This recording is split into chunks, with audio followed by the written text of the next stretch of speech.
Top Congo FM, toujours imité, jamais égalé. 1993-2023, Général de commerce et transit, avec sur son logo 2 points d'interrogation, questions et solutions. Bonjour à tous et merci d'être ici en direct du Rotana, venu avec son initiateur fêter, commémorer, mais surtout en savoir plus sur la Gécotrans, Générale de commerce et de transit. Gécotrans, qui se veut la réponse pour l'investissement du Congo. C'est le 26 septembre 1993 qu'il reçoit officiellement preuve de la publication officielle de ses statuts. Aujourd'hui, c'est un port sec et depuis très longtemps, un hôtel à Matadi. Bientôt, ce sera le bitume de Mavouma.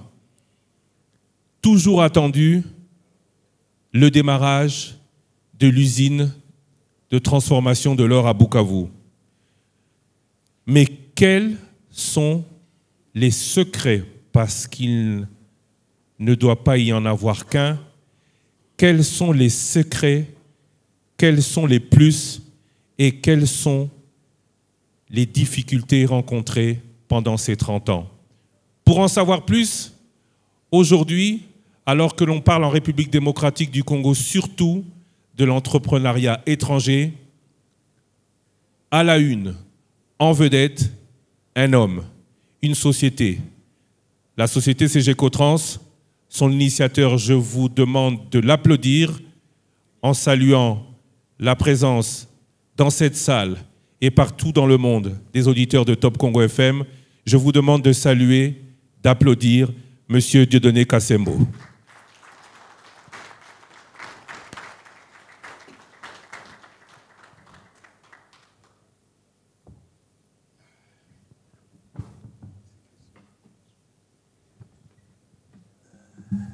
Pendant plus d'1 heure, jusqu'à midi, nous serons ensemble. Les samedis de l'info, c'est le premier samedi du mois.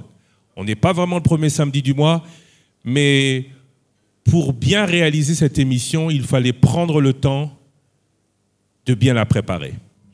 Aujourd'hui donc, pas de Djalelo. Aujourd'hui donc, pas question de dire que du bien d'un homme ou de son action. Aujourd'hui, émulation. Qu'est-ce qui explique qu'un Congolais, dans un environnement où l'on ne parle que de l'investissement étranger, ait pu tenir 30 ans durant? Monsieur Kassembo, bonjour. Oui, bonjour Christian. Bonjour. Bonjour à tout le monde. D'abord, joyeux anniversaire. Merci beaucoup. Bienvenue. Merci. Les samedis de l'info. C'est vrai que c'est la 2e fois qu'on vous reçoit dans cette émission, cette année.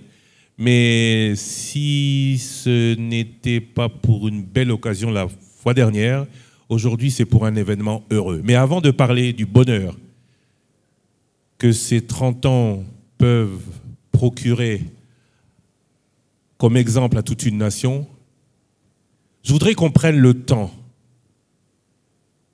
Ce n'est pas l'émission mémoire, mais je voudrais que cela rentre dans la mémoire collective du Congolais. Je voudrais que vous preniez le temps d'expliquer comment cela a été possible. Je vous laisse une 15aine de minutes. Vous, seul, devant l'assistance venue ici dans le somptueux cadre de l'hôtel Rotana, devant ces auditeurs, devant ces millions d'auditeurs et de téléspectateurs sur l'AFM, sur toutes nos radios partenaires, sur YouTube et sur Facebook, je voudrais que vous preniez le temps de nous raconter Gécotrans. Merci beaucoup Christian de l'occasion que vous me donnez à l'occasion de cette journée que nous avons, la journée des lancements de notre campagne où nous célébrons les 30 ans de la Gécotrans. Comme vous l'avez dit, il y a 30 ans, et nous lançons les activités de ces 30 ans à partir d'aujourd'hui, et que nous évoluerons et tout en communiquant les programmes que nous suivrons pour commémorer ces 30 ans. Ça vaut la peine. Ça vaut la peine parce que je me rappelle à ce moment-là, quand j'ai commencé, j'étais seul. J'étais seul quand j'ai pris la décision de dire que je dois créer une activité. Mais ce n'était pas que du coup, j'avais commencé avec la Gécotrans. Non. Avant, j'avais commencé dans l'informel comme tout le monde. Dans l'informel, dans les secteurs de la douane. Durant 2 ans. Dans cette activité que tout le monde sait, ce qu'on appelle les déclarants debout.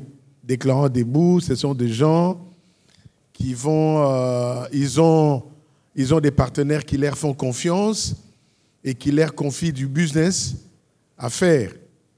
Mais comme il n'a pas la couverture, parce que l'activité que nous faisons, l'activité des commissionnaires en douane, c'est que nous sommes des intermédiaires entre les importateurs, les exportateurs et les gens qui font...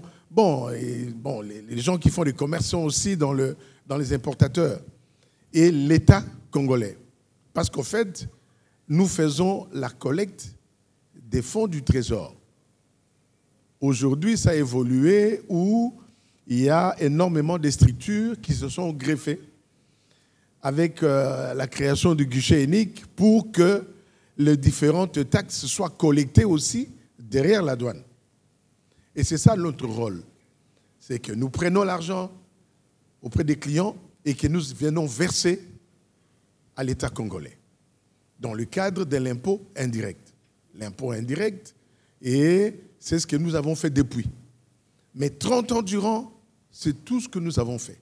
Cela veut dire que nous sommes restés constants et stables dans une seule activité au départ, celle que nous avons commencée il y a de cela 30 ans. Quand nous avons commencé la Gécotrans, au fait, au départ, c'était pour répondre à un besoin réel en ce qui me concerne. L'activité que nous faisons, je veux vous l'expliquer ce qu'aujourd'hui, sur le plan économique, nous sommes un levier sur lequel un opérateur économique peut basculer dans tous les sens pour perdre de l'argent ou faire des économies. Et à l'époque, quand moi j'ai observé, je n'avais pas encore commencé, j'ai constaté que la plupart des gens considéraient que l'argent qu'ils prenaient des opérateurs économiques, ils pouvaient les utiliser comme ils voulaient, parce que ce n'est pas leur argent. Ça m'avait révolté. Et surtout que je me rendais compte que dans la plupart des dépenses qui avaient été faites, il n'y avait pas de contrepartie. C'était des dépenses que l'on pouvait économiser. Mais quand je réfléchissais, en tant qu'économiste, je me dis, mais toutes ces dépenses qui sont faites dans les importations comme les exportations se répercutent dans la structure de prix des produits. Et en définitive, la personne qui paye cet argent, c'est les consommateurs congolais. Que nous soyons dans l'industrie, dans les commerces, comme pour la personne qui investit, parce que pour la personne qui investit, même pour une industrie, en fait de compte, il va calculer, il va récupérer. Et c'est l'État congolais qui perdait. J'ai pris le courage, je me suis dit, si je dois continuer à travailler comme ça dans l'informel, ça sera difficile que je puisse exprimer réellement ce que je ressens et que ça participe au développement de notre pays. J'ai pris le courage de dire que c'est vrai que je pouvais continuer à gagner mon argent moi-même pour moi-même, mais je préfère que je crée d'abord une société. j'ai dessiné le logo de la Gécotrans, seul. Et ce logo a une signification. Quand vous regardez les 2 points d'interrogation, cela veut dire solution. Ça peut paraître ridicule, mais c'est comme ça que j'avais conçu ça. J'ai dit, une personne qui vient avec un problème, et moi je suis la réponse, je suis la solution au problème. Et la Gécotrans, tout le nom de la Gécotrans est aligné entre deux parallèles. Croissant, cela veut dire que je commençais petit avec G, et au moment où nous nous parlons, nous sommes encore à R. Parce qu'au fait, là, ça prend de la dimension. Hein? Ça prend de la dimension, je suis en train de croître. Et cela veut dire que je remercie Dieu d'avoir permis que, depuis que j'avais créé la Gécotrans jusqu'à aujourd'hui, nous avons maintenu une certaine stabilité au prix de beaucoup d'efforts et de sacrifices. Je dois vous avouer que quand je commençais, mon épouse, à ce moment-là, elle me dit, mais attendez, pendant que tout le monde, quand on finit ses études, il va introduire des demandes d'emploi et tout ça, mais toi, tu es en train de créer cette affaire-là. Mais au Gobomanganzala. Moi, j'ai dit, mais attendez, moi, c'est ma passion. C'est ma passion et je veux m'engager là-dedans et je suis confiant que ça va marcher. Je vous avoue que, pour commencer, les premiers bureaux de la Gécotrans, c'était dans les bâtiments de l'ACP. Vous voyez la route qui va vers les contributions, pratiquement en face de la Tembe. C'était la NBK. Un petit bureau comme ça, c'était une seule pièce. Je fais le cloisonnement. J'étais seul, pas de chauffeur. Quand je fais le cloisonnement, j'y ai mis aussi une activité de vente des produits électriques. Et j'ai pris un vendeur et puis une secrétaire. Et moi-même, j'étais chauffeur, j'étais huissier, j'étais le financier, j'étais le juridique, j'étais le commercial, j'étais tout. Donc, il fallait commencer à chercher d'abord la clientèle. Mais dans l'entretemps, c'est moi-même qui étais aussi le responsable des opérations. Parce que je devais aller dédouaner moi-même. J'étais caissier et trésorier en même temps. C'était difficile. Alors, quand j'ai créé, je m'installais, je n'étais même pas sûr que je pouvais être en mesure de payer les loyers à la fin du mois. Payer les loyers à la fin du mois et les 2 agents que j'avais recrutés. C'est comme ça qu'on dit toujours, les hommes d'affaires au départ, ce sont des aventuriers. Les aventuriers, ils commencent, ils prennent le risque. Aujourd'hui, on parle de la Gécotrans, ça fait 30 ans. J'écrirai. J'ai pris la décision que pendant la période ici, j'écrirai, c'est pour permettre à la jeunesse congolaise de croire en elle. Parce que nos jeunes, ils pensent que bon, il faudrait se lancer plus dans la politique. C'est comme ça que vous avez vu dans la députation, il y a combien de gens qui ont souscrit pour la députation. Ils sont nombreux. Pendant qu'il y a énormément d'opportunités dans le monde des affaires. Notre activité, quand nous avons commencé, je vous ai dit au départ, c'était par le fait de la révolte. Cette révolte, c'est pour aider la société. J'ai commencé, à l'époque, quand je m'étais lancé dans cette activité de dédouanement, il y avait des grands. Il y avait des grands, je ne vais pas les citer ici. Vous-même, vous savez, dans les secteurs de la logistique, des dédouanements, il y avait des grands qui faisaient peur. Et ce sont eux qui contrôlaient tous les marchés. Et d'ailleurs, même ils s'étaient comportés à ce moment-là.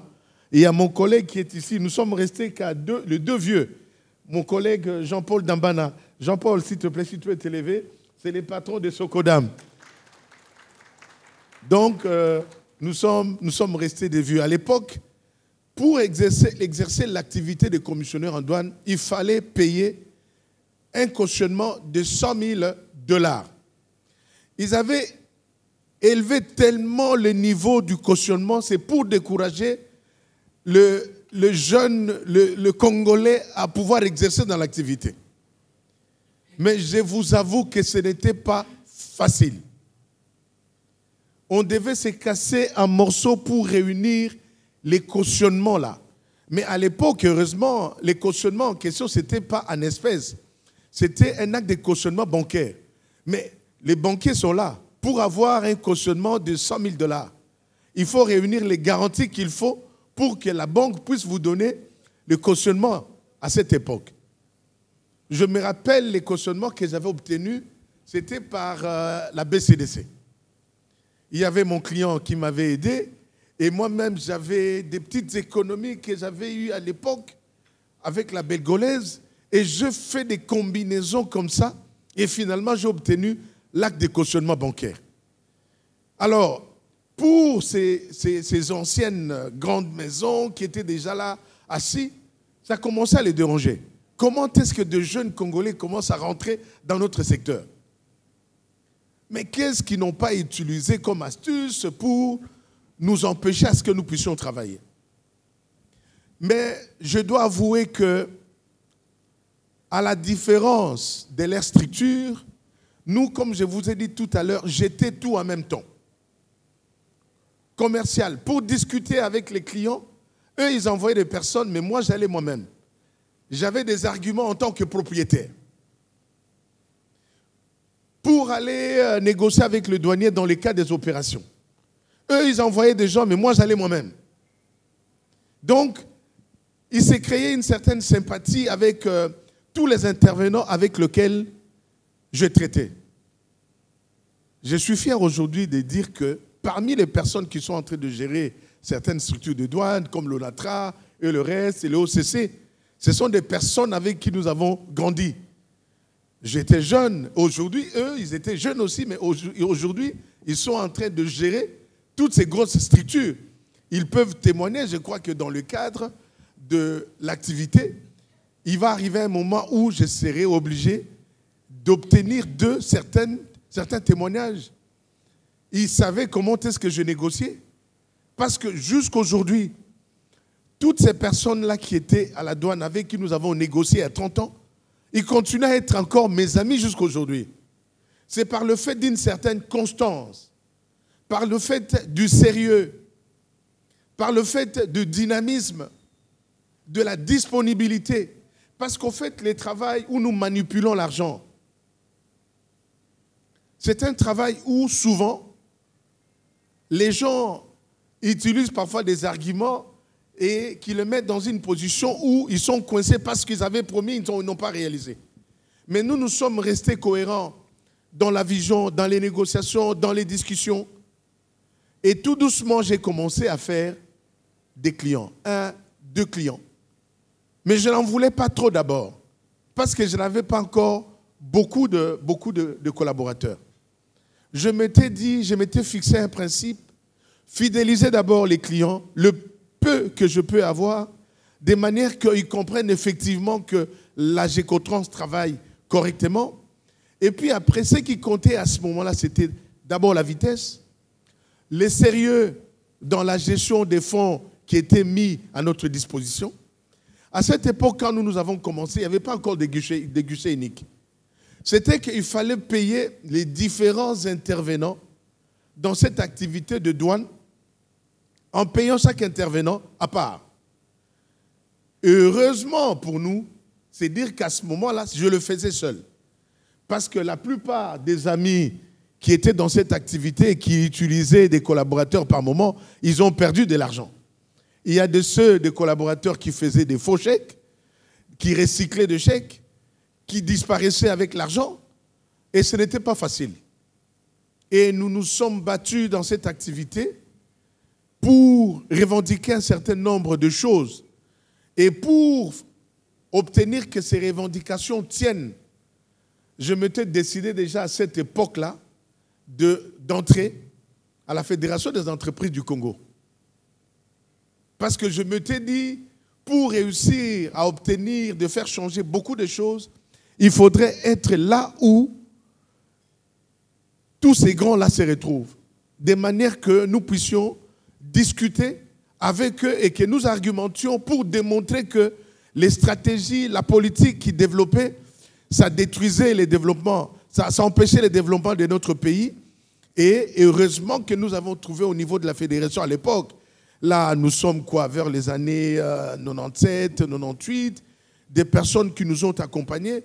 Par exemple, le comité de commissionnaires à douane était ensemble avec les comités des agents maritimes.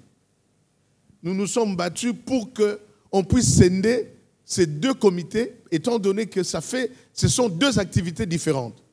On a obtenu.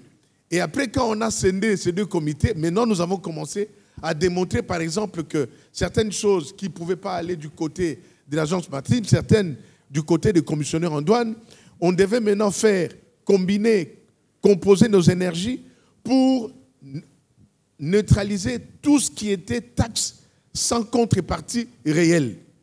Au fait, moi, j'avais un plan dans ma tête. C'est ce qui justifiait que je puisse rentrer dans l'activité, que je puisse créer l'activité. Et on s'est battu, on était en train de se battre, et tout doucement, nous avons pu quand même contribuer à faire en sorte que un grand nombre de données des taxes puisse baisser et permettre qu'on arrive à un certain niveau donné des taxes qui soit acceptable. Vous savez, quand les gens disent que la douane coûte cher au Congo, les gens pensent que uniquement c'est la douane. Ce n'est pas la douane, c'est la multiplicité des taxes que les opérateurs ou que nous payons pour dédouaner un véhicule, pour dédouaner des marchandises, et ainsi de suite. Et vous allez vous rendre compte que par moment, l'argent qui va au trésor, ce n'est que tout au plus 35 ou 40%. Et tout le reste là, ça va auprès des différents intervenants et parfois qui ne va pas au niveau du trésor. C'est comme ça que dans d'autres pays, je prendrai seulement le cas de l'Angola. On verse toutes les taxes auprès d'un seul service. Et ce sont les finances angolaises qui répartissent auprès des intervenants leur quote-part par rapport à leur existence, besoin de leur existence. Mais chez nous, toute cette multiplicité des taxes font que le coût de dédouanement coûte trop cher. Et malgré tout ça, notre force, c'est quoi? Il fallait être transparent. Expliquer à nos clients en détail ce que nous faisons. Les rassurer que voilà, cette taxe, je suis en train de payer. Et je m'étais fixé une politique déjà dès le départ. Toutes les dépenses que je faisais, je devais les asseoir par des pièces justificatives officielles. Et ce qui faisait que nos clients nous faisaient confiance. Quand je leur remettais les documents, ils pouvaient comparer et se rendaient compte que les montants que j'avais demandés avec les documents que j'avais introduits pour justifier les dépenses, ça coïncidait. Donc, et la confiance naissait de plus en plus auprès de mes clients. Les timings que j'ai fixés auprès de mes clients, je le respectais. Quand bien même qu'à l'époque, je dois vous avouer qu'au départ, quand j'avais commencé, le gros des activités se faisait plus dans la province du Congo central. À l'époque, c'était Bas-Congo. Et dans quel état de route c'était pour arriver à Matadi? Nous faisions parfois 2 jours. Et à cette époque-là, on devait trimballer avec des valises d'argent, des mokomboso, pour arriver à Matadi pour faire les opérations. Ce n'est pas qu'on déposait l'argent dans des banques. Aujourd'hui, nous déposons l'argent dans des banques. Et nous ne passons que des écritures. Mais à l'époque, nous devons aller dans des bus et je le faisais. Je montais dans des bus avec mes valises et la sécurité, il n'y avait pas de koulouna comme il y en a aujourd'hui. Nous arrivions parfois à Matadi après 1 jour et demi de voyage. Vous entrez le matin, vous allez arriver le lendemain soir. Après tout le risque dans des hôtels avec des valises d'argent. Et quand vous allez commencer maintenant à payer bureau par bureau, et vous avez terminé, et nous faisons beaucoup de temps pour faire le dédouanement que nous pouvons aujourd'hui faire en 2 jours, tout au plus 3 jours. Mais à l'époque, on était en train de le faire... Nous faisons 2 semaines pour faire le dédouanement. Et nous nous sommes battus avec l'État congolais, zaïrois à cette époque-là, pour obtenir à ce que on puisse installer les guichets uniques. On a mis les guichets uniques. Les banques ont commencé à intervenir pour pouvoir payer le droit et taxes au niveau des banques. Et déjà là, à cette époque, nous savions déjà négocier avec les banques. Quand nous avions commencé, nous savions négocier avec les banques pour prendre des crédits auprès des banques. Parce que vous savez, les gros problèmes que nous avons dans notre pays, dans le secteur des affaires, c'est quoi? Est-ce que les gens ont très peur de prendre le risque. C'est vrai que les taux bancaires que nous payons aujourd'hui est élevé. Mais qu'est-ce qui arrive quand vous prenez de l'argent et que vous devez payer à un taux donné? Vous acceptez, mais ça réduit les marges que vous pouvez réaliser. Non pas seulement que les marges, mais même ce que vous devez déclarer comme dividende à l'État congolais. Et vous savez, à l'époque, le secret aussi de ma réussite, c'est ça aussi. C'est dire que quand j'ai commencé les affaires, j'ai considéré l'État congolais comme étant mon associé. Jusqu'à aujourd'hui, j'ai toujours considéré l'État congolais comme étant mon associé. Mais cette association se limite par le fait qu'il met à ma disposition la sécurité. Les routes, les hôpitaux, les écoles. C'est dire que l'État réunit les conditions pour permettre que je vive correctement. Et je me dis, ça devient pour moi une obligation de payer le droit, les impôts à l'État congolais. Et c'est ce qui fait que même aujourd'hui, quand on dit que non, voilà, les opérateurs économiques, on ne peut pas développer un pays sans les opérateurs économiques, sans la jeunesse qui doit créer les entreprises. Ce n'est pas pour laisser seulement que cette jeunesse s'enrichisse, mais c'est parce qu'on considère que cette jeunesse, en gagnant de l'argent, elle va payer aussi les impôts. Ça, c'est un autre discours que nous devons faire, parce que quand on parle de la sous-traitance, nous devons aller plus loin pour dire aussi que on crée la sous-traitance pour permettre à la jeunesse congolaise de gagner de l'argent, mais que la jeunesse congolaise, que l'argent qui va rester au pays, contribue au développement de notre pays. Et déjà là, à l'époque, je me rappelle, c'est quelque chose d'important que je dois dire. Ma première maison, je l'ai construite, je crois, 15 ans ou 20 ans après mes affaires, les débuts de mes affaires. Cela veut dire que tout ce que je faisais, c'était épargner d'abord. Épargner d'abord. Quand j'ai gagné du dollar, je devais réfléchir comment est-ce que je peux consommer 7 et garder 3. Mais pour épargner, ce n'est pas que j'épargnais chez moi à la maison. J'épargnais déjà dans des banques. Je connaissais déjà l'importance des banques. Même quand on parle de blanchiment, c'est pas... Moi, je dis toujours, mettre de l'argent dans la banque, c'est le blanchiment aussi. Parce que l'argent qui vient de mains de gens, c'est de l'argent qui est passé entre les mains de beaucoup de personnes. Mais quand vous le déposez dans une banque, c'est pas le même billet que vous allez avoir. C'est d'autres billets que vous allez avoir. Et vous allez voir que, et je vous demande à vous tous qui êtes là, prenez $1000, mettez en poche. Il va arriver même qu'à un certain moment, vous allez commencer à vous poser la question. Oh, naza ina $1000, naza na nini. Mais quand vous prenez le $1000, vous mettez dans une banque, vous allez voir que vous allez les utiliser correctement. Et c'était ça mon secret. Le peu d'argent que j'avais, je mettais dans des banques. Et au fur et à mesure, il s'est créé une histoire avec les banques. Même pour avoir l'acte de cautionnement bancaire, c'était par le fait que je connaissais déjà les banques. Et c'était mes clients qui m'avaient dit, écoute, M. Kassembo, avec tout ce que nous faisons, nous vous conseillons que vous puissiez commencer à travailler correctement avec les banques. Ça vous permettra de pouvoir évoluer. Et c'est ce que je fais. Et c'est grâce à cette stratégie, ça m'a permis de pouvoir, pendant que j'étais là, de faire les cautions, de commencer à investir, à diversifier. Parce qu'au fait, quand j'ai compris que cette activité de la douane que nous faisons, c'est vrai que nous avons mis en place la stratégie de fidéliser les clients. Mais je m'étais dit, pour que j'évolue, je ne devais pas continuer à travailler seul. J'ai commencé à recruter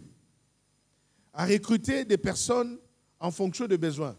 Les premières personnes que j'ai commencé à recruter, c'était des opérationnels, les gens des déclarants en douane. Moi-même, connaissant le métier des commissionnaires en douane, la force et les secrets dans le recrutement des commissionnaires en douane, il fallait d'abord commencer par trouver des commissionnaires en douane sérieux. Sérieux parce qu'au fait, nous travaillons avec l'argent des clients. Or, si vous mettez l'argent à la disposition des déclarants, ils peuvent disparaître. Il y a eu beaucoup de nos aînés qui ont fait faillite tout simplement par le fait qu'ils ont recruté, ils ont fait des mauvais recrutements et les déclarants ont disparu avec l'argent. Quand j'ai recruté, après avoir recruté les déclarants, j'ai évolué vers les commerciaux. Et après les commerciaux, j'ai commencé à évoluer avec les financiers. Et après, je me suis dit, bon, je dois aussi avoir des gens qui doivent veiller aux intérêts des juristes et qui doivent m'aider dans le contentieux. Ainsi de suite, c'est comme ça qu'aujourd'hui, la Gécotrans, nous avons autour de 212 agents à travers la République démocratique du Congo. Au moment où nous parlons, la Gécotrans, nous avons 22 agences éparpillées à travers la République démocratique du Congo. Et nous avons diversifié.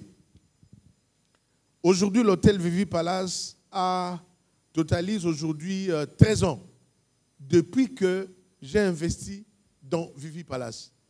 13 ans. Pour gérer les problèmes de l'engorgement du port de Matadi, ça fait 4 ans et demi que je travaille sur les projets de Mpozo, des parcs à conteneurs d'Mpozo. Un investissement très lourd de 3 hectares, c'est pratiquement le 2/3 du port de Matadi, que je vais inaugurer le mois prochain, parce qu'en fait, le port de Matadi, ça permettra à ce que nous aidions que nous puissions aider le port de Matadi, qui n'est qu'un port de transit.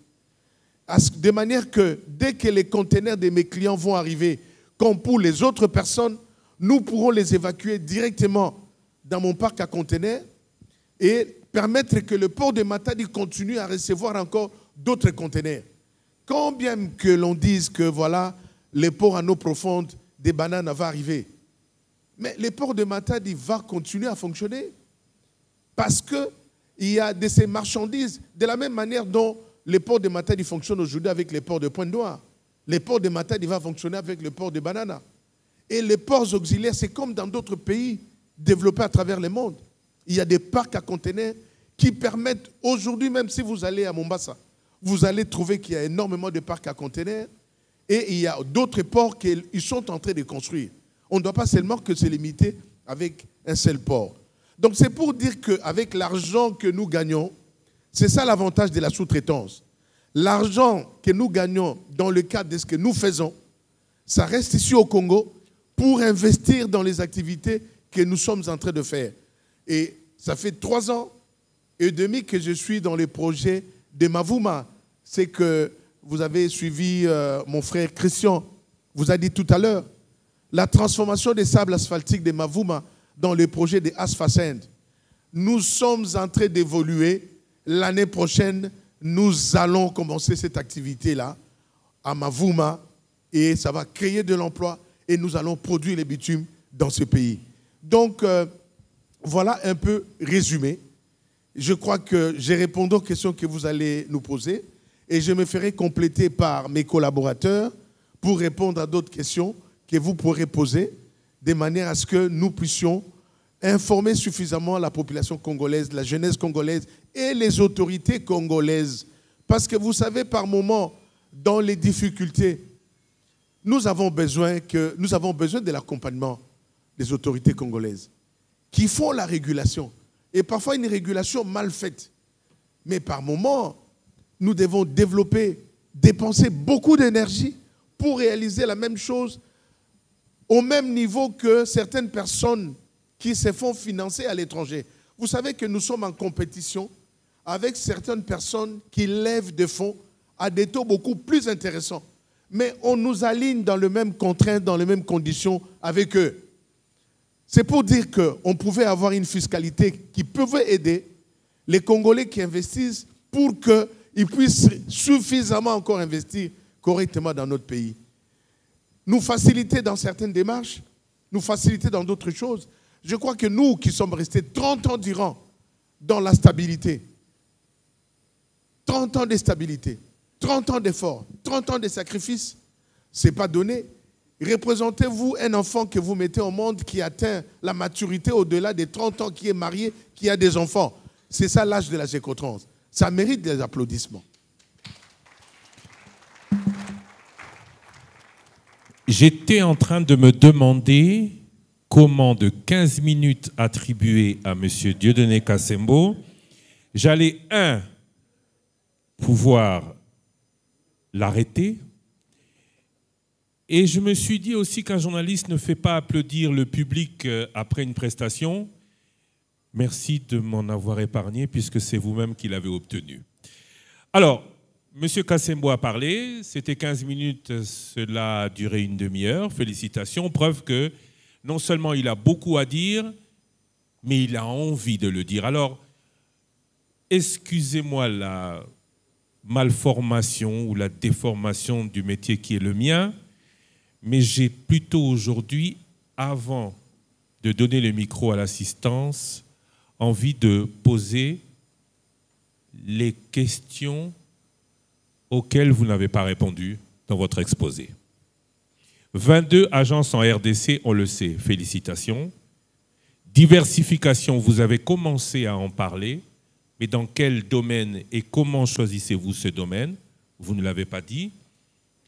Investissement très lourd, c'est la question qui fâche, peut-être parce qu'on a peur de la DGI, mais à chaque fois qu'on parle d'une success story, ce sera ma première question, à chaque fois qu'on parle d'une success story dans le monde, personne ne cache les chiffres. Alors, ma première question, celui qui a commencé de l'informel comme des millions de Congolais qui resteront toute leur vie dans l'informel, a commencé avec combien et aujourd'hui brasse combien? Avec le micro, ça marche mieux. Oui, Christian, moi, je ne me gêne pas pour les dire et ça permettra à beaucoup qui ont peur de se lancer dans le domaine de pouvoir se lancer. Mais je vais surprendre de plus d'un parce que je me rappelle quand j'avais commencé, je me disais, si je peux avoir $50, je peux être content. C'est pour dire que je n'avais rien. Et il a fallu qu'une personne qui croyait en moi puisse découvrir réellement ce que j'étais.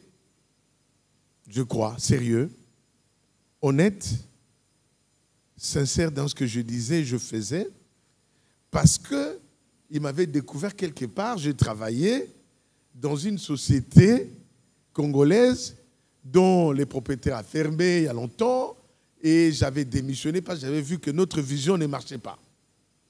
Et j'ai commencé par faire ce qu'on appelle déclarant debout. Le monsieur a dit non, monsieur Kassembo, viens ici.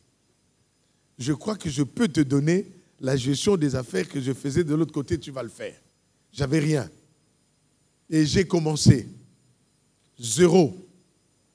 Mais quand j'ai gagné 100, j'ai dit je pouvais économiser 30 ou 40 parce qu'il y avait tellement de besoins.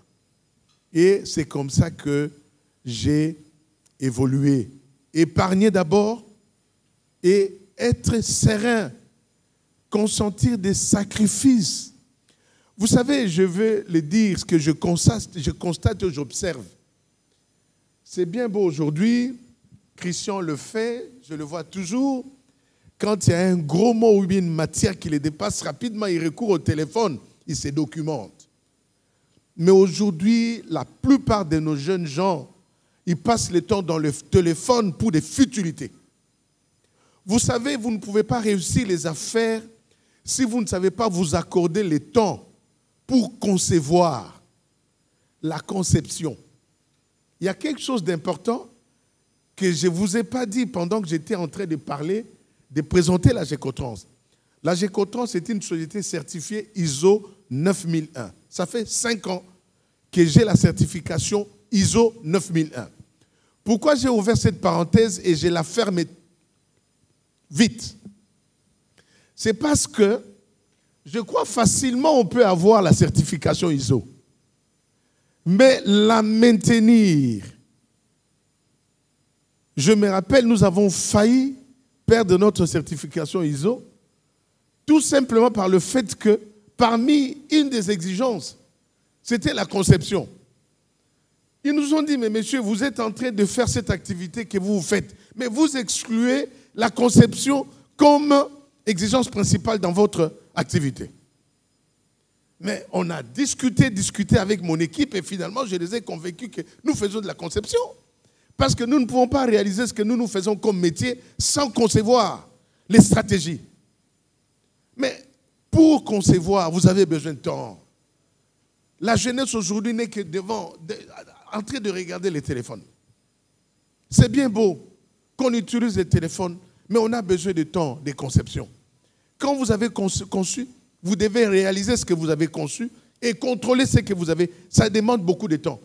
Et pour gérer tout ce temps, je me suis séparé de mes relations que j'avais. Les gens disent toujours « Bozui et Pesarabo Kabouani ». Ce n'est pas ça. Cela veut dire que vous avez des amis avec qui vous avez grandi. Mais des ambitions sont différentes. Mais je ne pouvais pas rester avec eux parce que moi, j'avais mes ambitions. Et qu'eux, parfois, allaient avoir difficile de pouvoir accepter. J'ai disparu. Nakoti Maki. Il m'est arrivé même à un certain moment, je me retrouvais avec des gens que je pensais pouvaient être de mon niveau. Parce qu'ils étaient un peu plus avancés que moi dans le niveau. Moi, j'ai dit, bon, je peux. Mais j'ai vu, ils étaient dans la distraction. J'ai fui encore.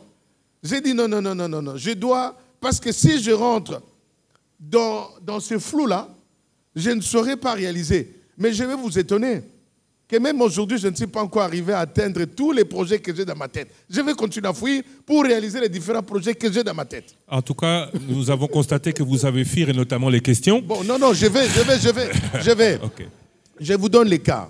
Parce que je vais te montrer à Christian que je n'évite pas les chiffres. Oui, mais le problème, c'est que... Je prends par exemple l'hôtel Vivi. Oui. L'hôtel Vivi, je l'ai construit, ça m'a coûté autour de 2,3 millions. Quand j'ai investi dans l'hôtel Vivi Palace. Le bureau de la Gécotrans, c'était 2,2 millions. Je vais vous expliquer. Avenue du Livre. À l'avenue du Livre. Je vais vous expliquer. Dans la salle ici, il y a M. Raphaël Ngoy qui est là. M. Raphaël Ngoy qu'on appelle M. Cobalt. Je vais demander à la caméra de faire un gros plan sur M. Raphaël Ngoy qui est juste ici devant. Voilà. Il a travaillé dans un grand groupe, aujourd'hui qui est le grand groupe minier de la Zambie. Et à cette époque-là, c'était First Quantum. Et eux, quand ils sont venus investir au Congo, ils voulaient confier leur business aux grands. Je ne fais pas la discrimination entre blancs ou comment, mais pour eux, c'était, il faudrait confier le business aux grands. Aux étrangers. Aux étrangers. Mais lui, il a dit non. Il y a un Congolais qui est venu me voir, il développait des bonnes stratégies et le reste. Est-ce qu'on ne peut pas prendre les risques de lui confier? Comment voulez-vous que nous venons investir au Congo et on va... C'est ça un peu la sous-traitance. Nous avons commencé déjà la sous-traitance. Là, je parle d'une histoire il y a 20 ans. Et il a dit, nous prenons des risques avec lui. Avec l'argent que j'ai gagné là-bas, j'ai économisé, j'ai investi dans l'hôtel Vivi Palace, j'avais des réserves auprès de BIC à l'époque, et je suis allé voir la BIC qui m'a préfinancé pour acquérir le siège de la Gécotrans qui est sur l'avenue du Livre. BIC, la Banque internationale de crédit de M. Kindoelo. Et voilà, j'évolue. First Bank. Le parc à conteneurs, avec le peu que je gagne à gauche, à droite, j'ai investi le parc à conteneurs aujourd'hui. Ça m'a coûté 6 millions 300. Et j'ai obtenu l'accompagnement des banques. J'ai fait des combinaisons bancaires. Au départ, c'était la BGFI. Et après, au départ, c'était FPI. BGFI est arrivé. Après, j'ai fait une combinaison encore. On a racheté les crédits de toutes les autres banques. Et finalement, il y a une structure, une institution financière dont les représentants est ici dans la salle. Que vous pouvez citer. Oui, M. Vasser est là. De quelle structure? XML. OK. Il est là. C'est pour dire que aujourd'hui, pour être grand, on ne doit que travailler avec les banques. Oui, mais Si les vous banques... voulez être grand, il faut travailler avec les banques. Oui, mais les banques... Les chiffres, n'ayez pas peur de chiffres. Oui, mais les banques ne prêtent pas à n'importe qui. Non, mais c'est dire que les banques ne prêtent pas à n'importe qui. Moi, j'étais hier n'importe qui. J'étais hier n'importe qui. Quelqu'un qui est sorti du néant. Mais j'ai forgé ma personne en prenant des risques, en rentrant dans l'informel, en étant sérieux, organisé, en consentant des sacrifices pour qu'aujourd'hui, je fasse mon nom. Je ne dois pas me gêner de dire que j'ai fait mon nom. Parce que je fais attention à mon nom. Et aujourd'hui, je ne vais pas me gêner d'aller auprès d'une banque pour demander. Aujourd'hui, différents projets que je développe, je m'adresse auprès des différentes banques parce qu'ils trouvent que les projets que j'amène, c'est cohérent. Les banques viennent investir dans notre pays parce qu'ils ont besoin des projets. Mais quand vous amenez un projet cohérent, ils vous accompagnent. Vous savez, Christian, je vais vous dire quelque chose pour terminer. Dans notre métier, mon collègue Jean-Paul est là. Dambana. Il arrive que nous refusons parfois certains clients. La plupart des gens ici, je ne vais pas les citer, ils viennent avec une marchandise qui peut coûter, admettons, 200 000 ou 1 million. Lui, il vous dit que non, ces marchandises-là, ça vaut 50 000. 50 000 et que vous puissiez dédouaner avec ça. Donc, il vous demande de frauder l'État congolais.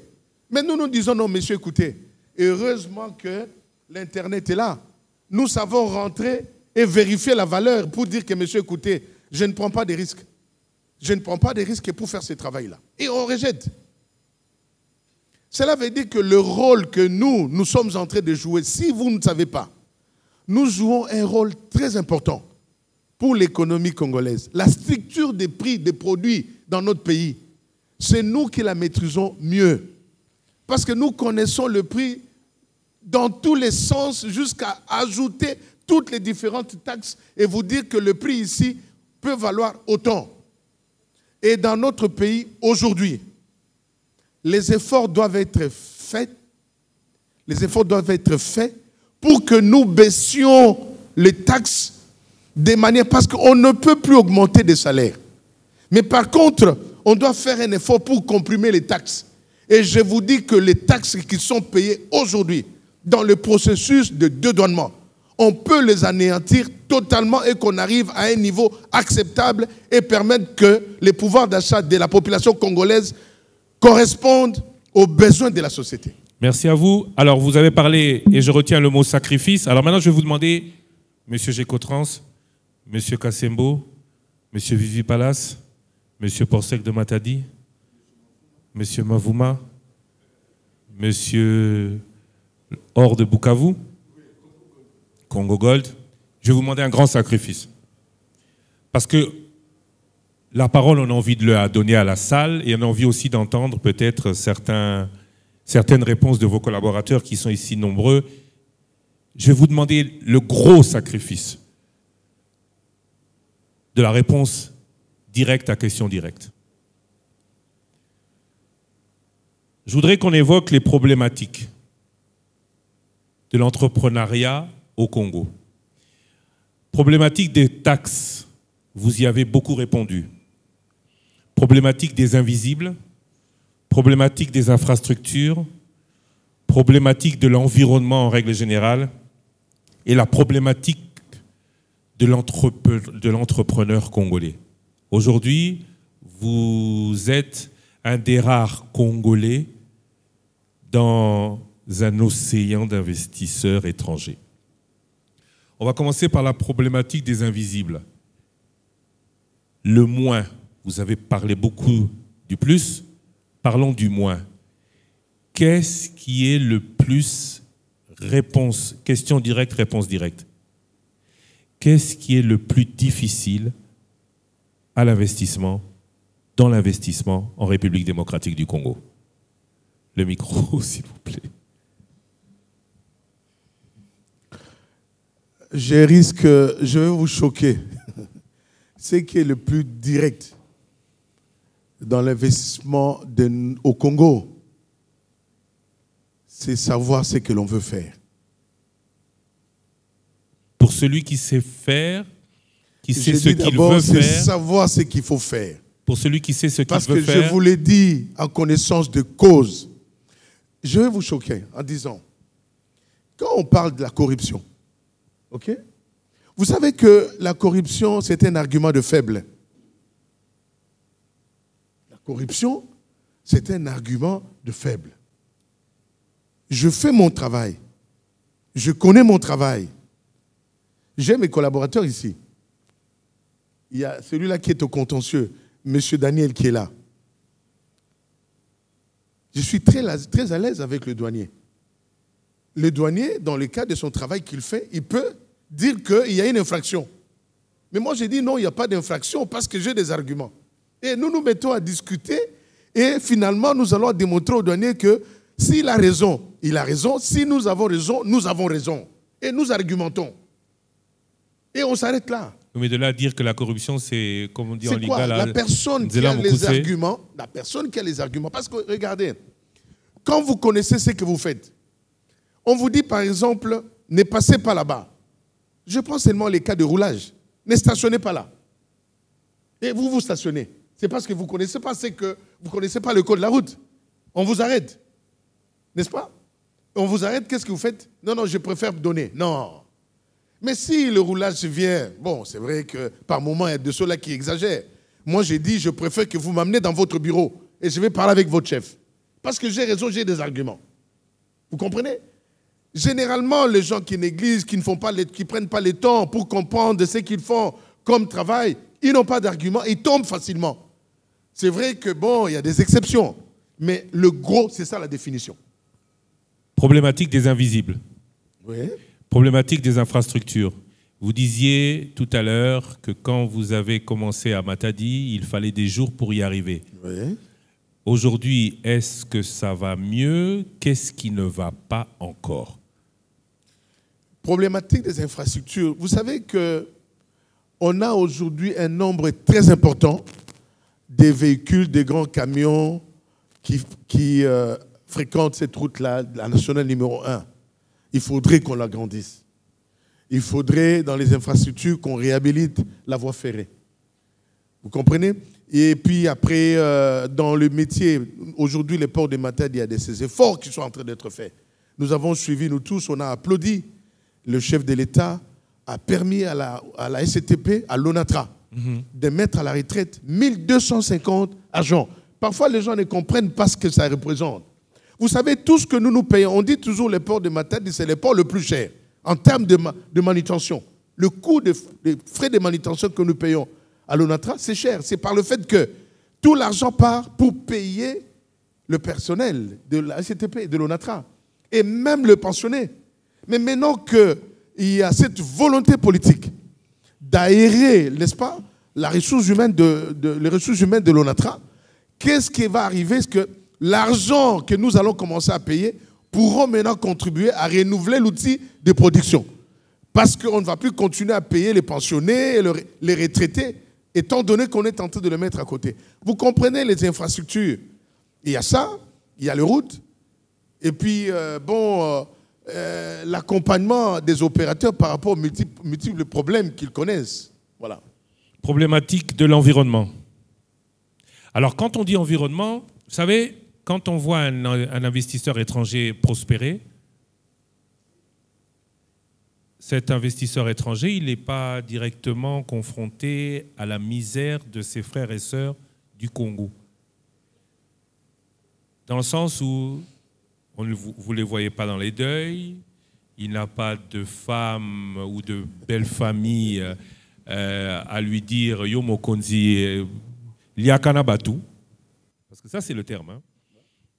Est-ce que, vous avez dit tout à l'heure, c'était ça, plus ou moins, on change des amis. Est-ce que cet environnement, pour le Congolais, est une difficulté par rapport à l'investisseur étranger? C'est une très grande difficulté. C'est une très grande difficulté dans la mesure où nous vivons dans cet environnement. Vous avez des amis, des frères, vous avez des collaborateurs. Et même par moments, ce que vous dites, ça ne se limite pas seulement qu'au niveau de l'employeur. Ça va même plus loin, même au niveau des employés. Vous pouvez vous dire aujourd'hui, je veux payer mes employés de la manière quand même décente. Même eux, là, ils sont confrontés aussi au problème. Aujourd'hui, si vous prenez 100 personnes, sur les 100 personnes, parfois, il n'y a qu'une dizaine qui travaillent. Cela veut dire que les salaires que vous leur donnez, même eux-mêmes aussi sont confrontés aux problèmes de la société. Mais on fait beaucoup d'efforts. On fait beaucoup d'efforts et de disciplines personnelles et qui sont mal interprétées. Mais vous savez, quand vous dites que les investisseurs étrangers ne les font pas, et ils le font d'une autre manière. Vous savez, même nous, là, nous le faisons. Nous prenons, sans vouloir amener des caméras ou quoi que ce soit, mais nous faisons parfois des dons, nous accompagnons des orphelinats, nous accompagnons certaines structures qui sont dans le besoin. Nos églises, pour qu'ils puissent accompagner les gens qui sont dans le besoin. Mais ce que je n'apprécie pas, c'est de la manière dont où nous voyons parfois certaines personnes jeter de l'argent et renforcer cette histoire des présos, machin, et tout le reste. C'est dommage. Il faudrait quand même que nous puissions accompagner réellement le souci. C'est vrai que nous pouvons écouter, mais que nous fassions cet effort-là, on interpelle les pouvoirs publics. Cela veut dire, nous voyons par exemple, il y a ces efforts que nous saluons. Nous voyons des efforts du président de la République quand il est en train de vouloir gérer des personnes qui vivent avec handicap. Il faut les regrouper, il faudrait faire en sorte qu'on les considère, qu'on puisse les regrouper, leur donner du travail et ainsi de suite. Je crois qu'on ne verra plus des aveugles sur la route. On va, nous, avec cette politique de la sous-traitance qui permettra de créer beaucoup d'emplois, ça permettra qu'il y ait de moins en moins de chômeurs. Mais nous tous, nous avons été jeunes. Mais quand nous grandissons, ce n'est pas que nous grandissons en allant quémander. Aujourd'hui, nous observons, il y a des gens, parfois des jeunes gens qui viennent quémander pour aller corrompre des professeurs, pour aller boire. La jeunesse aujourd'hui, elle est dans l'alcool. Moi, je me dis, on ne va pas construire ces pays dans cette jeunesse-là qui est dans l'alcool, qui va parfois demander de l'argent auprès des oncles, auprès des cousins, pour aller boire et aller s'amuser, au lieu que ce soit pour un besoin réel. Ça, c'est... Nous profitons de ces micros que Christian, que tu nous donnes pour que nous fassions passer quand même ce message. Nous nous retrouvons dans cet environnement, dans cette société-là. Mais par moments, on assiste impuissant. On ne sait pas répondre aux besoins, aux problèmes qui nous sont posés par nos frères, qui sont parfois de besoins réels. Mais nous nous disons, je crois qu'au niveau des églises, au niveau des partis politiques, on doit continuer à sensibiliser. Nous ne devons pas arrêter de sensibiliser la jeunesse, qu'elle comprenne qu'il faut des sacrifices. Nous faisons des sacrifices. Je me rappelle, j'ai devais aller à l'université, nous allons les quitter, on a joué comme un robinet d'Amélie. Mais c'est quoi? C'est parce que j'avais des ambitions dans ma vie. Je pouvais bien aller auprès d'une personne pour tendre la main. Non. Donc c'est ça le problème que nous avons. Pour terminer, problématique de... Au début, j'avais dit l'être congolais, mais si je dis l'être congolais, ça peut paraître un peu péjoratif. Alors, je vais rebondir sur un terme utilisé et consacré. On parle de compétences locales, de sous-traitance. On dit beaucoup que le Congolais doit profiter de cette sous-traitance. Ça veut dire qu'il doit sous-traiter des investissements dans son pays, des gros investissements consentis par, en règle générale, les étrangers. Donc les étrangers auraient le droit aux gros trucs et nous, à la sous-traitance. Sommes-nous appelés à être sous-traitants ad vitam aeternam? Est-ce qu'en RDC, il existe un savoir-faire congolais dans la gestion des gros capitaux, dans les gros investissements, dans la gestion tout court, au regard de ce que l'on voit ici et ce que beaucoup regrettent, tous les gros investissements sont étrangers. Christian, je crois que je veux rebondir sur la chaîne des valeurs. La chaîne des valeurs, je passe par un exemple pour comprendre qu'un sous-traitant peut devenir aussi principal. J'étais sous-traitant, je gagne de l'argent, j'investis dans l'hôtellerie. Dans l'hôtellerie, ce que nous observons dans d'autres pays. Je ne suis pas obligé de produire de jus. De jus, le fruit, les jus, les fruits, nous en avons ici. Je ne peux pas investir là-dedans. J'aurais bien aimé voir, par exemple, quelqu'un s'est lancé, il récupère le fruit, je prends ici dans le Congo central. Le fruit, il prépare bien dans le strict respect d'un standard international. Il vient, nous faisons analyser les produits qu'il nous amène et nous allons consommer au lieu de bourrer les gens avec les jus qui viennent de l'Afrique du Sud ou comment. C'est ça la chaîne des valeurs. La salade. Il y a beaucoup de choses. J'ai défini seulement mes principes. J'ai dit j'ai besoin de salade de tel pas. De sandwichs au niveau des restaurants. Ce que je dis, ça se passe à l'étranger. Vous croyez que quand nous allons dans des grands hôtels, les produits que nous mangeons là-bas sont fabriqués là-bas? Ce sont des gens, ce qu'on appelle l'emploi connexe. On ne va pas rester éternellement sous-traitant. Nous aussi, nous devenons principal. Et on dit toujours, montrez vos capacités de savoir gérer de petites choses et vous démontrez réellement que vous pouvez gérer des grandes choses. Je prends mon cas. J'ai géré pendant 30 ans la Gécotrans. Cela ne veut pas dire que tout était rose. J'ai passé des moments difficiles. Et je devais réfléchir sur des stratégies. Aujourd'hui, pour aller aborder une banque, il faut avoir des arguments. Il faut démontrer que vous savez gérer, vous êtes transparent dans votre comptabilité. Et c'est à ce moment-là que les banques pourront vous accompagner. Mais c'est la même chose que gérer aujourd'hui une grosse structure. D'ailleurs, c'est plus difficile de gérer une petite structure que de gérer une grosse structure. Parce que je prends les cas, je vous ai expliqué à mes débuts. J'étais moi-même chauffeur, financier, commercial, juriste, ainsi de suite. Mais quand j'ai grandi, je peux me permettre de recruter. C'est comme pour dire que quand on vous confie la gestion d'une grosse structure, vous savez vous entourer des personnes. Parce que vous savez que pour telle structure, je dois prendre quelqu'un d'un niveau donné qui maîtrise telles exigences. Donc, vous allez vous faire entourer par des personnes d'un niveau donné. C'est comme ça que vous allez voir, par exemple, toutes ces grosses boîtes, elles sont entourées de jeunes Congolais, des ingénieurs, des gens qui ont des masters, qui ont étudié à l'étranger. Mais ce sont ces gens-là qui les accompagnent.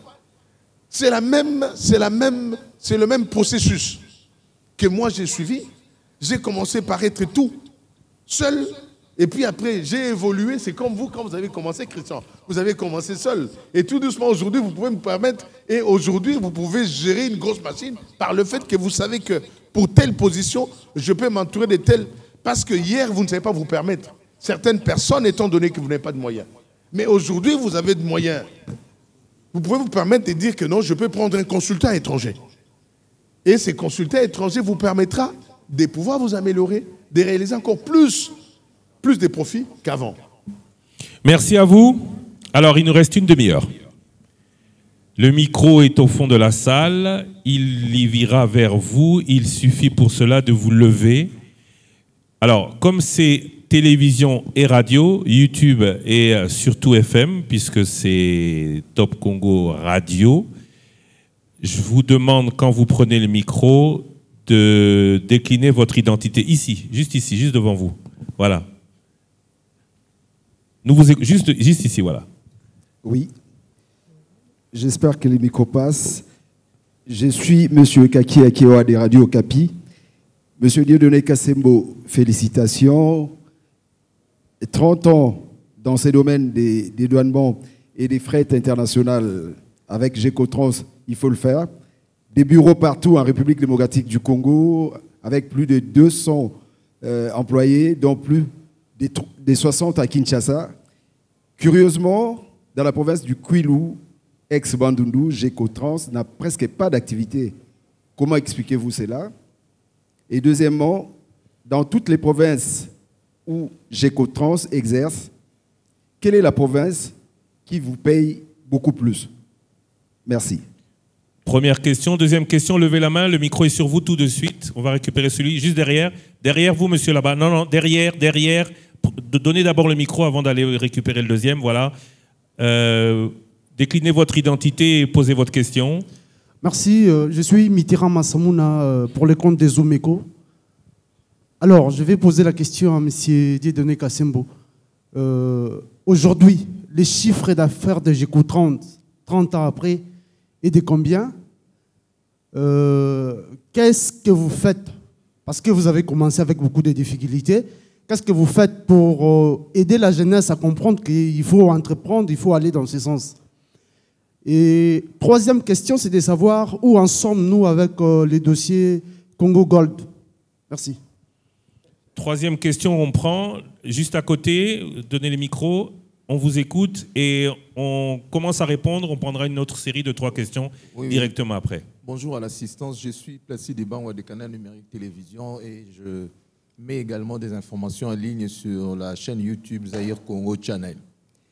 Alors, ma première question, c'est de savoir, peut-on réussir dans cet environnement qu'est la République démocratique du Congo? À vous entendre parler, on est un peu malade, surtout lorsqu'on sait qu'il y a quand même de jeunes entrepreneurs qui peinent à sortir de leur bourbier pour essayer d'investir, alors que vous êtes là, vous êtes des expériences, et que la République démocratique du Congo ne fait pas comme d'autres pays. Je prends un exemple, par exemple, quand nous observons des Indo-Pakistanais, des Libanais, qui ont une idée d'investir ensemble et ils réussissent. Mais à voir les jeunes investisseurs congolais, il n'y a pas une classe émergente dans ce domaine. Et puis, ma troisième question. Deuxième. Bon, j'ai un peu pris à la volée. Investir seul, qu'est-ce que ça veut dire, investir seul et réussir?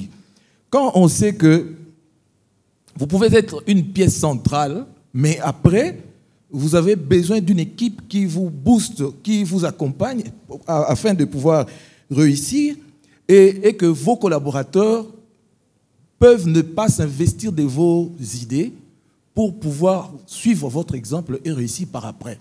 Ou simplement, on veut garder la main mise sur son investissement, sur ses affaires, et ne pas permettre aux autres de vous soumettre à une concurrence réelle. Merci beaucoup. Alors, 3 questions, on commence à y répondre. Les 3 prochaines questions, monsieur, vous allez vous positionner vers le milieu de la salle. Là, vous étiez tout près des journalistes, donc vous avez des questions de la presse. Monsieur Kassembo, alors, première question, vous n'êtes pas présent dans le Kwilu, pourquoi? Nous, par rapport à nos activités, nous nous positionnons là où il y a le besoin.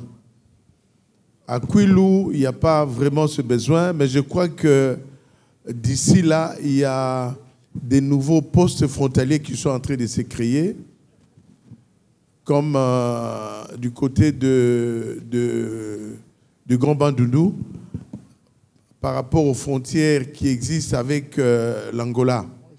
Hein, il y a d'autres voies qui vont s'ouvrir à ce moment-là. Nous pourrons aller nous installer. Mais dans l'immédiat, non, vraiment, il n'y a pas vraiment beaucoup d'activités. Et souvent, pour des produits qui doivent aller là-bas, nous les dédouanons à partir des Matadi ou des Kinshasa. La meilleure province? La meilleure province, aujourd'hui, c'est en fonction du nombre de clients qu'il y a.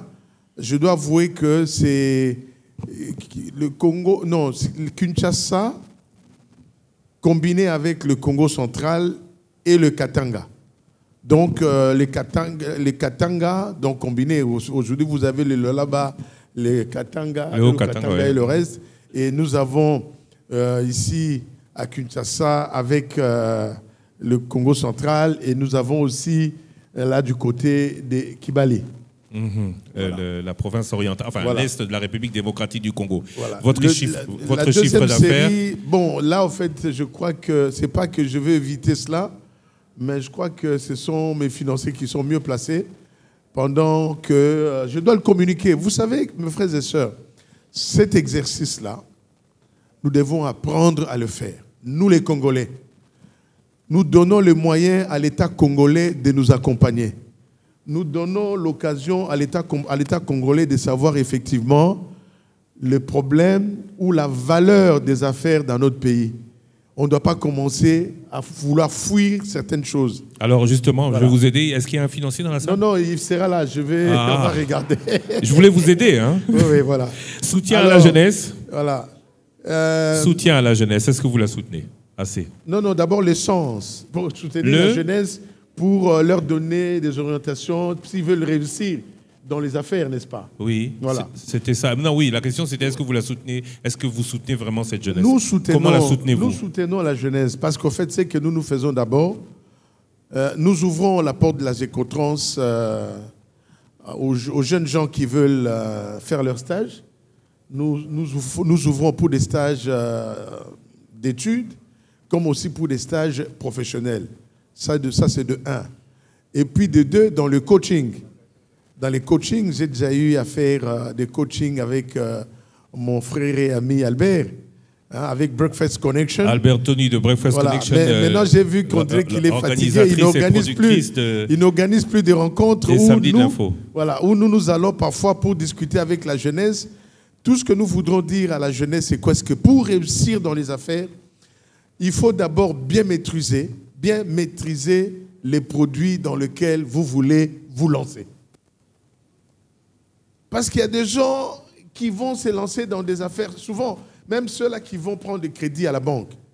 Il va demander soit 1000 et la banque lui dit non, je te donne 500. Alors, on le détourne de l'idée de départ qu'il avait, il va commencer à faire n'importe quoi.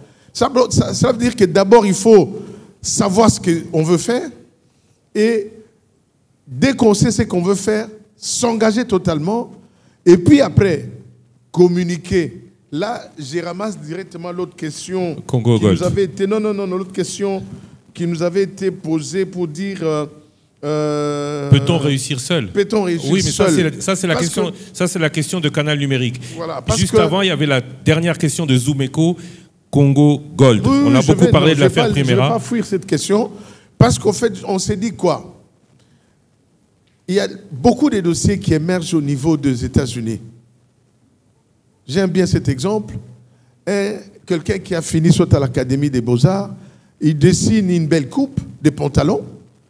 Il va voir quelqu'un qui produit des pantalons, il propose son design et ils se mettent d'accord, ils se partagent les profits. Ils disent par exemple, bon, le dessin est bien, ça me plaît et je peux l'utiliser et je vais vous payer soit 10% de tous les produits que nous allons réaliser. Cela veut dire qu'un jeune qui peut venir avec une bonne idée et on en discute et on se met d'accord, on se dit, bon voilà, je prends des participations.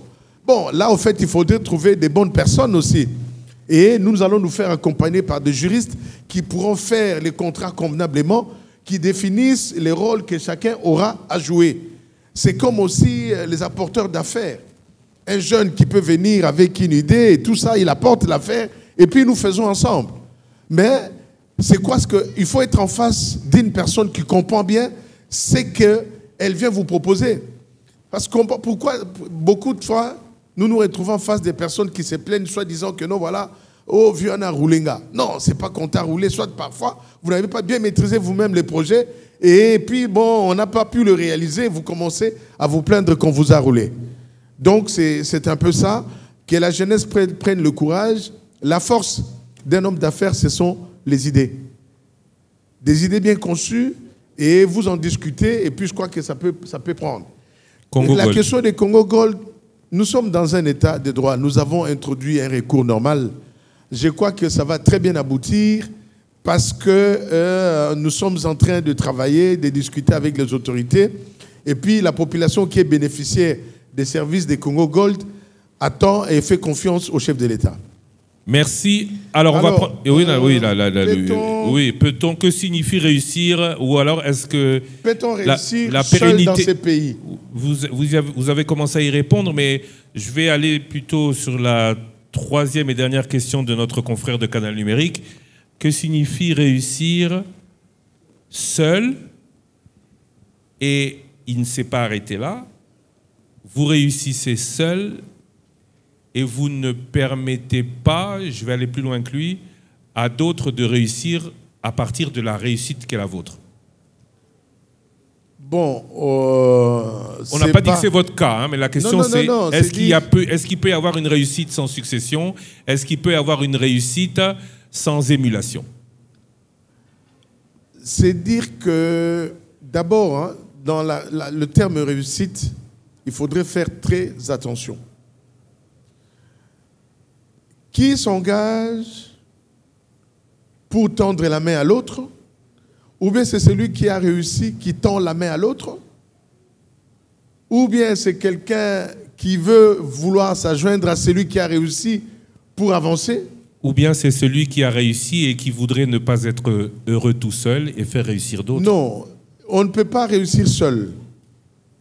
On ne peut pas réussir seul. C'est comme ça, par exemple, que si je prends mon cas, c'est pour dire que quand vous évoluez, vous devez vous entourer par des bonnes personnes.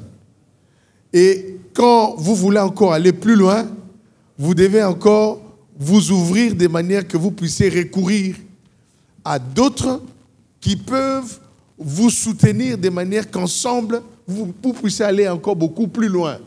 Parce qu'au fait, vous allez vous dire, vous connaissez vos limites, vous allez vous dire, je prends le cas, il y a ici mon frère, M. Diallo.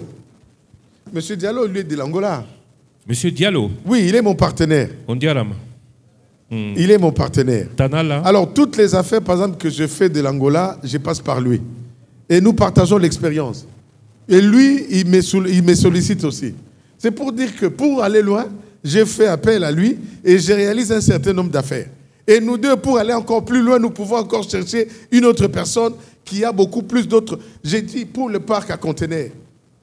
J'ai dit non, j'ouvre le business. Et lui va amener les camions pour commencer à prendre les marchandises du port et amener dans mon parc à conteneurs. Donc c'est pour dire que moi, si vous voulez aller loin, vous ne pouvez pas le faire seul. Vous devez vous ouvrir, vous allez partager les marges.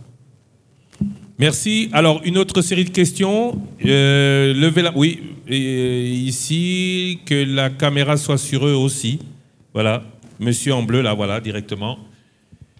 Samedi de l'info, en direct de l'hôtel Rotana, ici, dans la commune de Gombe, avec monsieur Dieudonné Kassembo, à l'occasion du 30e anniversaire de Gécotrans, général de commerce et de transit. Merci, Christian. Je me nomme ingénieur Jean Bosco Kazouba. Je voudrais tout simplement compléter le président Kassembo. Il a oublié un élément. Donc, je suis le secrétaire général de l'Association congolaise des commissionnaires en douane. Et c'est lui qui en est le président national, il y a de cela plus de 5 ans. C'est-à-dire quoi? Il a pris les choses au sérieux, il a investi et aujourd'hui il encadre plus de 120 commissionnaires en douane. C'est-à-dire qu'il est le patron des patrons qui sont commissionnaires en douane. C'est vous dire qu'il a réussi dans ses affaires, il est devenu le modèle de tous ces patrons parce qu'il est le modèle des autres modèles de patrons et ça encourage la jeunesse d'aujourd'hui qui doit suivre ce modèle. Moi, je suis le secrétaire général de l'ACAD, c'est ça, l'Association congolaise des commissionnaires agréés en douane. Et je confirme ce qu'il a dit au départ parce que ce n'était pas facile. Il a commencé, peut-être il a oublié qu'il prenait les taxis ou il montait les taxis bis. En fait, de commencer à avoir sa propre voiture, où il était tout, chauffeur, commerçant, commercial, finance et consort. Et il n'a pas, si je dis le modèle, c'est parce qu'il y a eu d'autres qui ont pu parcourir ce chemin et qui s'en est sorti aujourd'hui. Lorsqu'il donne l'exemple de son collègue M. Dambana Jean-Paul qui est ici, c'est pratiquement le même chemin. Donc moi-même, je suis le coordonnateur technique de la Socodam. C'est-à-dire nous avons commencé, nous étions jeunes, on n'a plus de cheveux, tout était noir, on était des jeunes gens, des beaux gars et consorts. Et aujourd'hui, 30 ans après, voici ce que nous représentons aujourd'hui. Donc je demande d'applaudir M. Kassembo, de nous applaudir nous tous parce que nous avons réussi. Nous avons franchi et nous continuons à réussir. Mais nous avons encore envie de créer pour aller encore beaucoup plus loin. C'est tout ce que je voulais donner comme témoignage en ce qui concerne M. Kassembo. Et M. Christian, je vais peut-être vous dire quelque chose. Il est président de l'ACAD Et l'année prochaine, la CAD va célébrer ses 40 ans de vie. C'est-à-dire l'association de commissionnaires en douane. Ça sera 40 ans. Et ça sera formidable, certainement, on pourra recourir à vos prestations. Merci beaucoup. Merci beaucoup. Alors, il n'y a pas de questions là, donc on va récupérer les micros. Et il y avait 2 micros tout à l'heure, non? Voilà, allez-y, monsieur. Bonjour, merci pour la parole. Je m'appelle Dani Biabene, je suis le responsable du département achat logistique et services généraux chez Airtel RDC. Je commence par féliciter et souhaiter un joyeux anniversaire à Gécotrans et féliciter M. Dieudonné. J'ai 2 questions, comme M. Lusakouno a insisté sur les questions. La première, c'est que une journée à 24 heures, les heures de travail, c'est de 8h à 17h. On n'a qu'un seul corps. Je voudrais comprendre comment M. Dieudonné a fait dans ses débuts pour avoir toutes ces casquettes qu'il nous a dit. Parce qu'être en même temps chauffeur, commercial, financier, en 24 heures avec un seul corps, c'est quand même difficile. Comment il a fait pour gérer ce challenge? Ma deuxième question, je comprends que Gécotrans a 212 agents, 22 agences.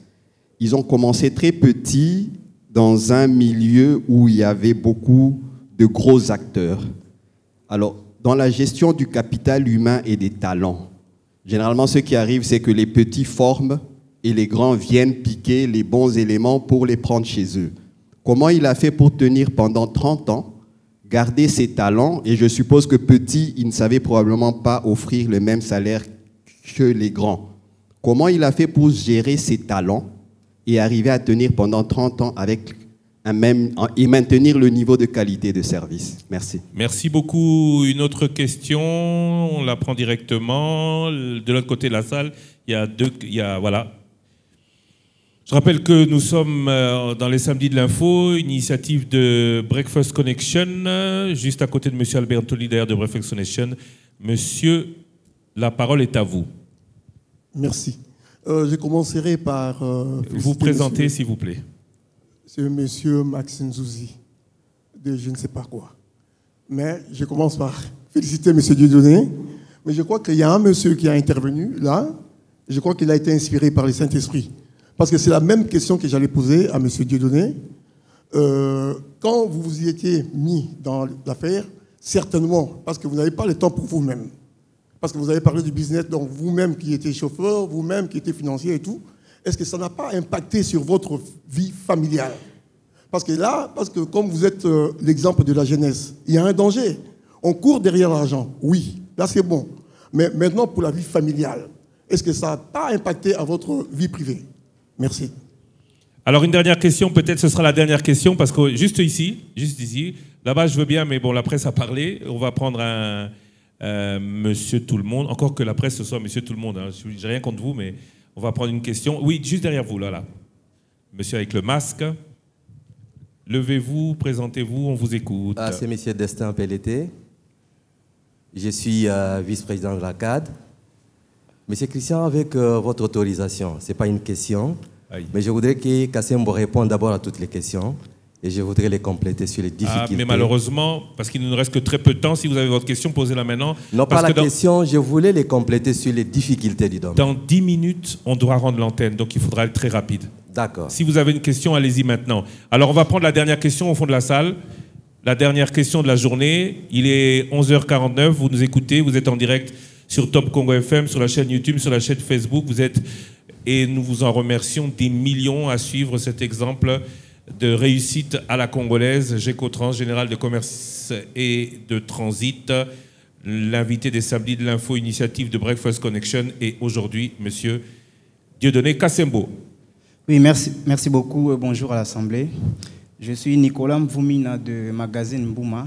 Alors, je suivis avec intérêt le discours de monsieur Dieudonné. Il a parlé du logo, que c'est... Là veut dire porteur du solution, c'est-à-dire solution au problème.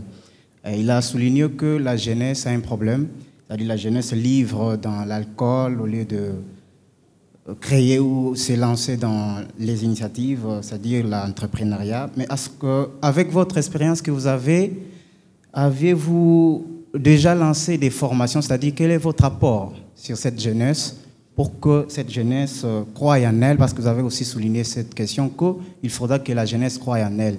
Est-ce que vous aviez déjà initié des formations pour que cette jeunesse réellement prenne conscience sur l'entrepreneuriat? Merci beaucoup au magazine Bouma. La formation de jeunesse, on va retomber sur M. Albert Antoni, ça va être le responsable, je suppose, puisqu'il avait déjà initié des choses. Je vais commencer. À la première question. Je commence par la dernière. La dernière, oui. Je commence par la dernière parce qu'en fait, si j'ai soulevé cette exception sur la jeunesse, ce n'est pas d'une manière générale, parce qu'en fait, on a une jeunesse formidable. La jeunesse congolaise est formidable, seulement il faudrait l'encadrer. Et en prenant cet exemple, ce sont pour cette jeunesse-là qui est en marge de ce que nous attendons d'elle. En fait, moi je me rappelle cette jeunesse que nous étions à l'époque, nous avions des clubs d'amis au niveau de quartier, au niveau des avenues, au niveau de l'école, où nous réfléchissions sur des choses que nous voulons faire, ainsi de suite. Mais c'est ce que nous n'observons plus aujourd'hui. C'est comme ça qu'il faudrait quand même, nous les interpellions, ceux qui sont sur la partie exception.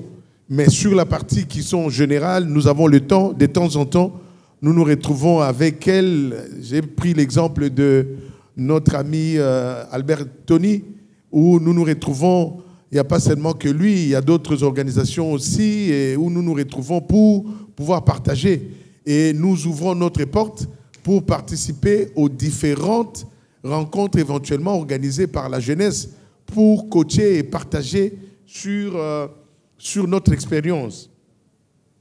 Et je reviens à la question... Alors, il y a trois gestions. Gestion des différentes casquettes, gestion des talents, Monsieur gestion Kazuba, de la vie familiale. Merci pour vos réconforts et votre reconnaissance. On va continuer à travailler ensemble. Et à la question de M. Dani, de RTL, est-ce que vraiment là, nous avions du temps pour pouvoir gérer toutes ces activités-là seuls? C'était par le fait... Je crois que la question, c'était plutôt comment vous avez fait pour gérer toutes ces casquettes en même temps. C'était une discipline, beaucoup de sacrifices, parce qu'au fait, et puis une meilleure organisation.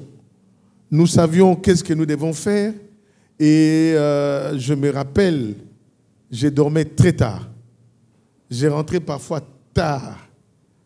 Quand j'étais dans certains rendez-vous avec des personnes, j'accordais tout mon temps pour des choses importantes.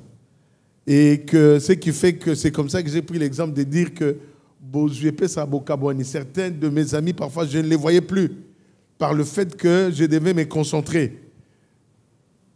Quand bien même que je les aimais bien, je voulais bien me retrouver avec eux, mais je ne pouvais pas.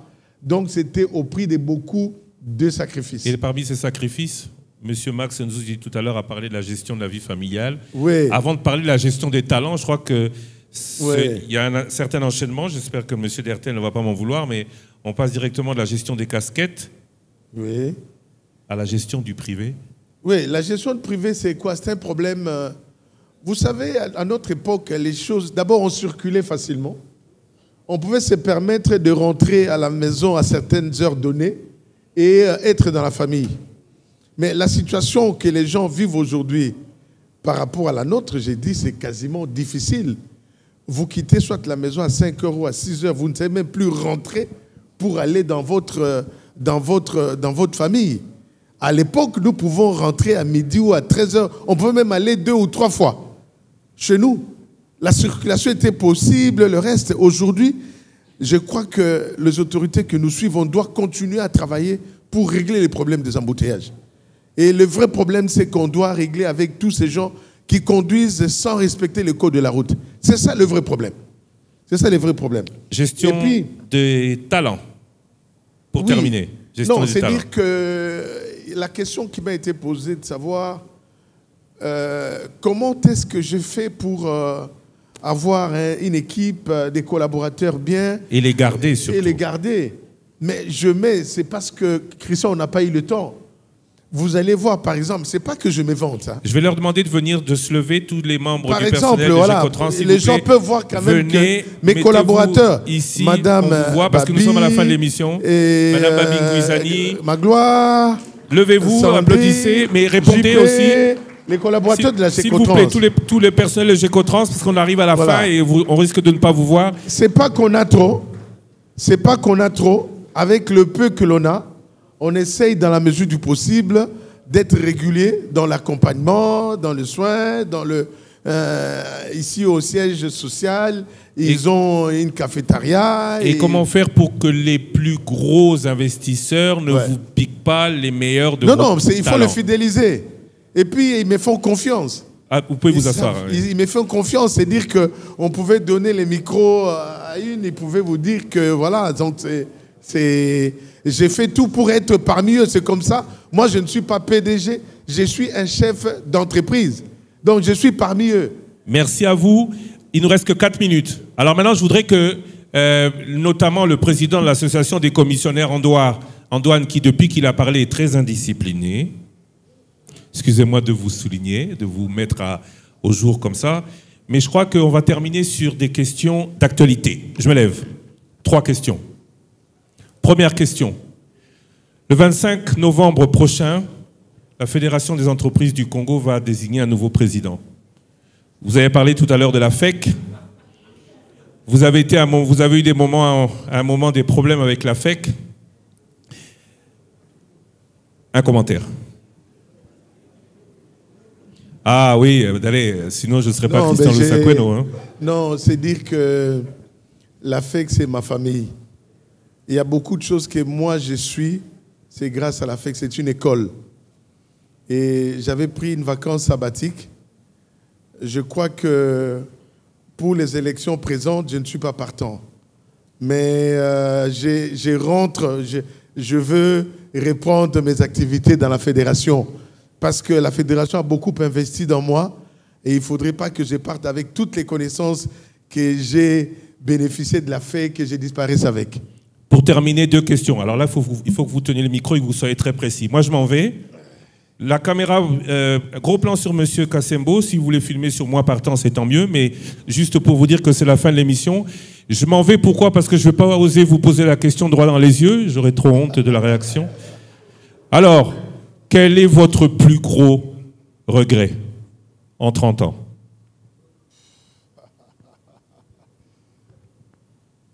C'est pour... j'attends réponse. Non, tout le monde attend réponse. Le plus gros regret. Je crains de pouvoir décevoir ceux qui veulent rentrer dans l'entrepreneuriat. C'est dire que je crois que mes collaborateurs qui sont là, ils vous diront que je n'ai jamais pris 5 jours de vacances. Parce que je pense toujours que je le ferai demain. Quand je vais réaliser tel projet, quand je vais organiser cela, je prendrai des vacances. Mais ce n'est pas bon pour la santé. Mais je crois que je suis obligé, c'est ça le gros regret. Quand j'entends des gens dire « Oh, j'ai pris 15 jours de vacances », je les envie. C'est ça vraiment le gros regret. Parce que même quand on est soi-disant en vacances d'1 ou de 2 jours, vous avez toujours les téléphones avec vous pour savoir est-ce que ça va bien ou ça se passe comment et tout ça. Donc c'est ça le gros regret. On va terminer sur une bonne note. J'avais dit une question. Hein? Ouais. Allez, quelle est votre plus grande joie? Ouf. Ma joie, ce n'est pas du matériel. Ce n'est pas le matériel. On vous a dit que j'ai 212 agents. Mais c'est chaque année quand on me dit qu'un des enfants d'un de mes agents soit a obtenu son diplôme ou bien a fini ses études universitaires. Donc aujourd'hui, au niveau de la société, on doit avoir injecté plus de 500 personnes dans la société qui vont être utiles au développement de notre pays. Voilà. Cela veut dire qu'avec le salaire qu'ils ont, avec la santé et le reste, nous sommes en train de contribuer, d'injecter dans la jeunesse des enfants qui viennent, le fruit du travail, du développement des efforts de la Gécotrans. Donc ça mérite les applaudissements. Merci, on vous applaudit. Merci à vous tous d'avoir été avec nous. Les samedis de l'info se terminent ici, sur cette belle note. Merci à vous, Monsieur Dieudonné Kassembo. Merci à vous, chers auditeurs, d'avoir été avec nous aujourd'hui. Prochain rendez-vous le mois prochain. Merci à tous d'avoir suivi cette émission. Merci, Monsieur Dieudonné Kassembo. L'actualité continue tout de suite sur Top Congo avec le journal des correspondants. Présentation d'Osé Manzanza. Merci à vous et on se retrouve ce soir avec une édition spéciale particulière puisqu'on va parler, après de ce succès, de la planification en République démocratique du Congo. L'édition spéciale recevra, après le journal de 19h, la ministre d'État, ministre du Plan, Madame Judith Souminois Toulouka. À ce soir.